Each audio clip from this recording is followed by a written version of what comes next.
के चलते dating app पर मिलते हैं। उसी बीच उनकी बॉन्डिंग बहुत अच्छी बन जाती है और दोनों एक दूसरे से प्यार करने लगते हैं। बस लॉकडाउन खत्म होते ही चट मंगी पट शादी। उससे पहले घर में बात तो कर लो। अरे माँ पापा कभी मना नहीं करेंगे। अमर की बात सुन रश्मि खुश हो जाती है। ऐसे ही दिन बीतते हैं और देखते ही देखते लॉकडाउन खुल जाता है, जिसके अगले ही दिन अमर अपने परिवार के साथ रिश्ता लेकर रश्मि के घर पहुंच जाता है। अभी लॉकडाउन खुला ही है और कोरोना तो ख़त्म भी नहीं हुआ, इसलिए ज़्यादा कुछ ना करके अगले कुछ दिनों में छोटे फंक्शन के साथ शादी कर लेते हैं। अमर के पापा की बात पर सब सहमत हो जाते हैं। कुछ दिन बाद दोनों की शादी हो जाती है और रश्मि अपने ससुराल पहुंच जाती है।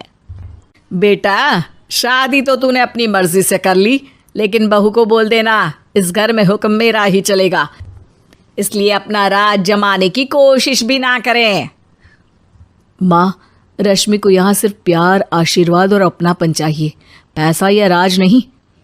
बेटी की बात पर सास मुंह बनाए वहाँ से चली जाती है और अब वो हर रोज़ रश्मि को परेशान करना और ताने देना शुरू कर देती है। देखो, ये है आजकल की लड़की, इंटरनेट पर लड़कों से बातें करते हुए इन्हें शर्म भी नहीं आती, और यहाँ तो देखो कितनी सीधी सुशील बनकर दिखा रही है। मम्मी, शादी के रिश्ते वाले इंटरनेट ऐप से जब किसी को कोई दिक्कत नहीं है, फिर डेटिंग ऐप के जरिए मिलना किस तरह गलत हो सकता है? रश्मि के डेटिंग ऐप वाली बात सुन उसकी हैरान सास तुरंत तुनक कर पूरे घर को सिर पर उठा लेती है, जिसकी आवाज़ सुन अमर और उसके पापा भी वहाँ आ जाते हैं। हाय मेरी माता, इतना बड़ा झूठ! डेटिंग ऐप को इंटरनेट के जरिए मिली है बोलकर इस कलमुही को मेरे सर ला बिठा दिया। अरे नास पिटी, तुझे जरा भी शर्म नहीं आई?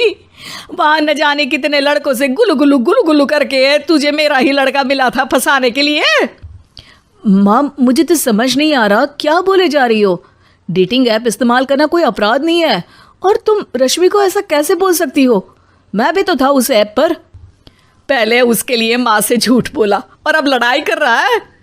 सास और अमर की बात सुनकर रश्मि हैरान खड़ी रहती है। अमर, तुमने घर में झूठ क्यों बोला? ये सब देख रही हो ना, इसी की वजह से झूठ बोलना पड़ा। एक तरफ अमर और रश्मि की ये बात चल रही होती है, वहीं दूसरी तरफ सास का नॉन स्टॉप क्लेश सबको परेशान कर देता है। सब एकदम चुप, जो हुआ सो हुआ, अब मुझे कुछ ना सुनाई दे। पति की बात सुन सास चुप होकर वहाँ से चली जाती है, लेकिन अब वो रश्मि के सिर दुनिया भर के सारे काम डालकर उसका जीना पहले से भी ज़्यादा मुश्किल कर देती है।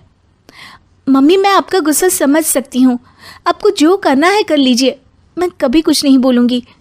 उम्मीद है किसी दिन तो आपका गुस्सा शांत होगा और नफ़रत प्यार में बदलेगी। रश्मि की अच्छाई को उसका नाटक समझकर सास गुस्से के 7वें आसमान पर चढ़ जाती है और उसी शाम रश्मि को नीचा दिखाने के लिए अपनी सहेलियों को घर बुलाकर उसकी बुराइयां करने लगती है। अरे कौशल्या, क्या बताऊं, आजकल के बच्चे ना बहुत एडवांस हो गए हैं। पहले रिश्ते घर परिवार वाले सब देख परख के कराते थे, और अब ये लोग खुद न जाने कहाँ कहाँ मिलकर खुद ही सब कुछ पक्का करके हमें बता देते हैं।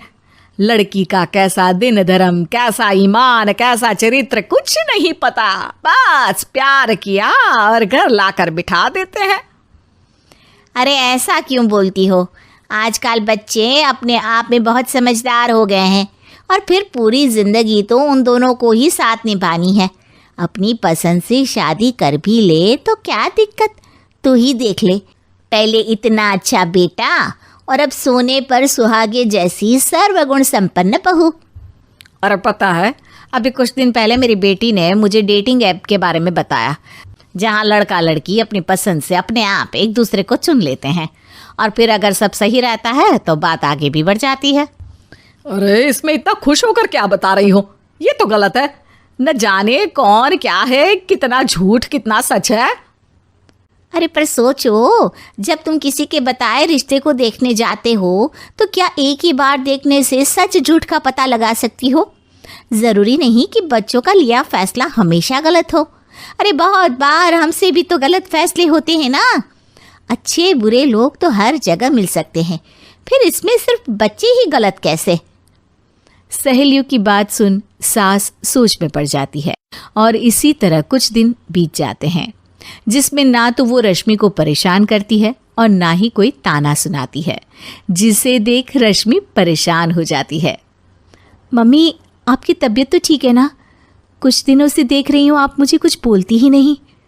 तो मेरा परेशान करना ज्यादा अच्छा लगता है क्या? नहीं, आपकी शांति उससे ज्यादा परेशान कर रही है। शांति इसलिए है क्योंकि मुझे एहसास हो गया है कि गलत तुम लोग नहीं, मेरी सोच है। प्यार तो एक सुंदर एहसास और शादी खूबसूरत साथ है। अगर ये साथ सच्चा है तो कहीं पर भी किसी भी तरह जुड़ा हो उससे कोई फर्क नहीं पड़ता। आप कौन है? इतनी अच्छी बातें मेरी पत्नी तो नहीं बोल सकती। क्या आप भी?